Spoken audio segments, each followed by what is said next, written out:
Nation, I cannot believe we're already halfway through the season and it's Chargers bye week time. So with that, I need to give them their report card. Let's get the ball rolling with Phillip Rivers. Although we had a rough start to the season, it seems that Rivers and the boys are starting to get a handle on things.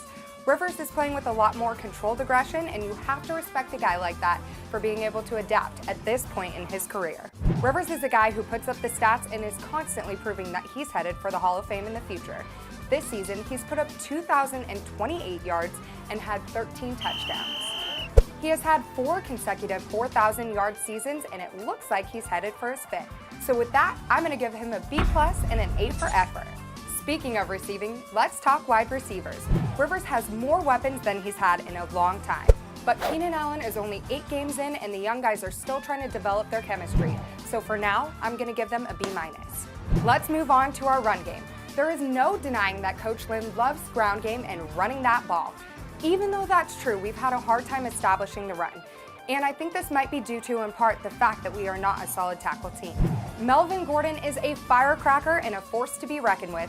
Last week, he ran in an 87-yard touchdown, which tied for the franchise's longest rush in their history. And did anyone else notice that he was looking up at the Jumbotron to see the DB running behind him? Need I say more? So with that, I'm going to have to give them a C+, but arrows trending up if they can be more consistent. Tight ends. Tight end is a feel-good, feel-bad position. I feel good for Hunter Henry because he's developing and you can see him carrying the torch. But I feel bad because we're starting to see an end to Antonio Gates' career. While he might not have a ton of catches, he can still be productive and we can expect to see some red zone scoring opportunities from him. So for these guys, I'm giving them a B. Defense. Let's talk the front 7. Joey Bosa and Melvin Ingram are the best pass rushing duo in the NFL. No, they're not. And while there's some mix and match on the front 7, they don't quite deserve an A, but Bosa, Ingram, and McCain are pulling these guys up to a B+. And now for the back end. When the pass rush is going well, it makes our secondary look better because we force the quarterback to get the ball out quick. These guys rank in the middle of the pack, so I'm gonna have to give them a C+.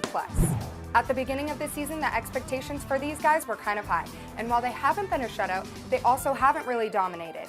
Bosa and Ingram are gonna be their best friends. So the Chargers are heading into their bye week with a record of 3-5, but they very well could be 5-3.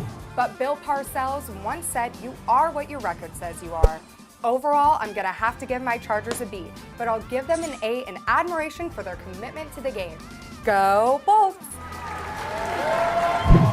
Be sure to follow me on Twitter and Instagram at ChargersFGSN.